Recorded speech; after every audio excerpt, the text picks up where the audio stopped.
The second she arrived at our dorm, I could tell she was going to be a problem. Danielle was covered in tattoos and had more piercings than about 4 sorority girls put together. She looked like she had just spent a year riding with a biker gang. Hell, maybe she had.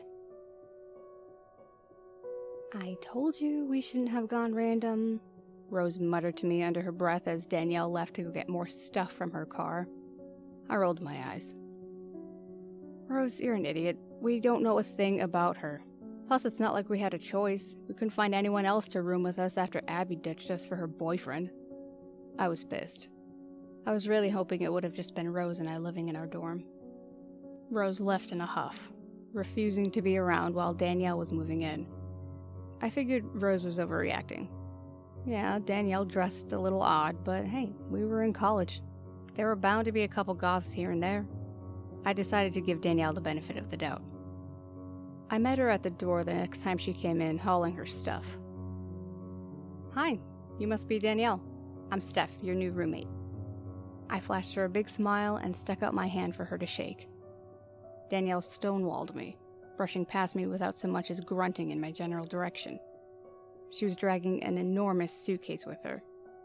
Making her way down the hall, she went to her room and slammed the door shut behind her.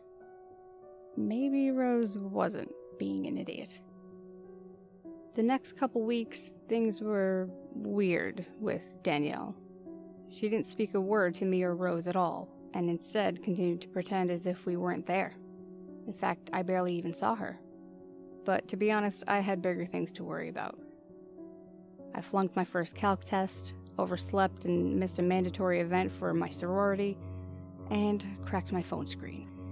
And to top it all off, I was 98% sure my asshole boyfriend Greg was cheating on me. So the last thing on my mind was whatever the hell Danielle's problem was. Rose, on the other hand, was always complaining about her to me. "There's something off about that girl, I'm telling you," she muttered to me one night. "Also, I'm pretty sure she hasn't bathed since she moved in. I've had to kill like 7 flies today in the living room. I swear she's bringing them in with her." I snorted. "That, or they're just drawn to that disgusting perfume you have on." Rose looked smug. "Screw off. I have a date tonight." I was annoyed.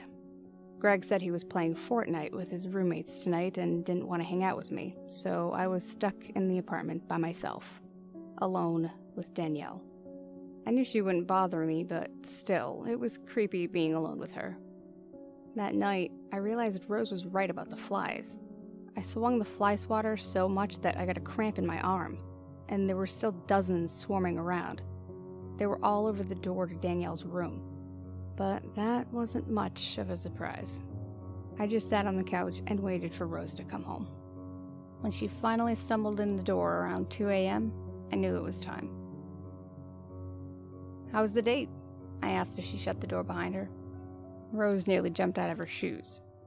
"What the hell? You scared me half to death, Steph." I ignored her. I said, "How was the date?" Rose shuffled her feet and tugged on her earring. She always did that when she was nervous.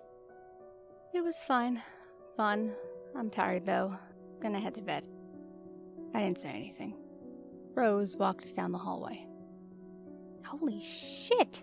Do you see these flies? There must be 100 on Danielle's door." I didn't answer, instead making my way into the kitchen. Rose didn't notice. "Do you smell that? That's disgusting. What the hell is she doing in her room?" She started banging on Danielle's door.